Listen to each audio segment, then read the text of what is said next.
Lord, hindi ko alam kung saan patungo. Lahat ng mga ginagawa ko.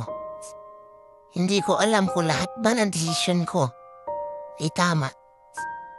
Hindi ko alam kung ano mangyayari sa mga susunod na araw. Pero isa lang ang alam ko. Kakapit pa rin ako sa tamang panahon na ibibigay mo. Sobrang hirap ng mga pinagdadaanan ko. Pero aasa pa rin ako na maging maayos ang lahat.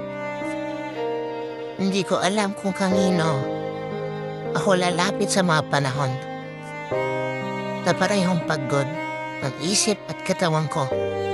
Kaya bigyan niyo pa sana ako ng lakas ng loob para magpatuloy sa pinagdadaanan ko.